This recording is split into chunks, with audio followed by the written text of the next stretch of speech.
Iran వ్యవహారం clear. నేను మొన్నటి నుంచి చెప్తూనే ఉన్నాను, ఇరాన్ చర్చలకి రాదు.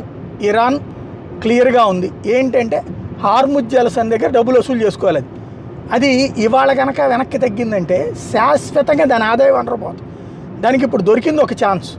ఇప్పుడు అమెరికాకి పెద్ద సమస్య ఏంటయ్యా అంటే దానికి వసూలు చేసుకొని ఇస్తే ప్రపంచ దేశాలు నోట్లో వస్తాయి. కాబట్టి ఖచ్చితంగా ఆ హార్ముజ్ జలసంధిని వరకు దిగ్బంధం నుంచి విడిపించాలి. ఇరాన్ మీద యుద్ధం చేసినా చేయకపోయినా నష్టమేం లేదు. అమెరికా కొత్తగా పీకాల్సిందేం లేదు, పీకాల్సిందంతా పీకేసిందట.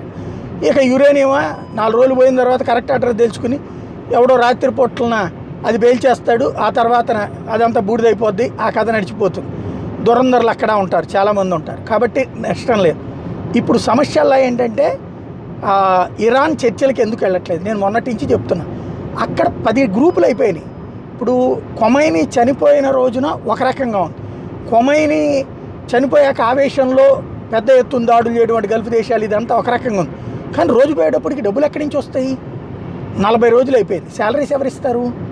అక్కడ సైన్యం తరపున చేసేటటువంటి వాళ్ళకి, ఎవరైతే ఐఆర్జీసీ తరపున చేసేటటువంటి వాళ్ళకి.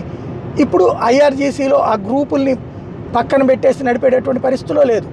ఈ పేలిన పేలుళ్ళు, ఆర్థిక సంక్షోభం మామూలుగా లేదు. కాబట్టి ఇరాన్కి అక్కడ సమస్య పరిష్కరించే వాళ్ళు లేకపోవడం అన్నది ఇరాన్కు ఉన్నటువంటి అతిపెద్ద సమస్య. రాబోయే రోజుల్లో మళ్ళీ చర్చలను ఎట్లా ముందుకు తీసుకెళ్తారో చూడాల్సి ఉంది.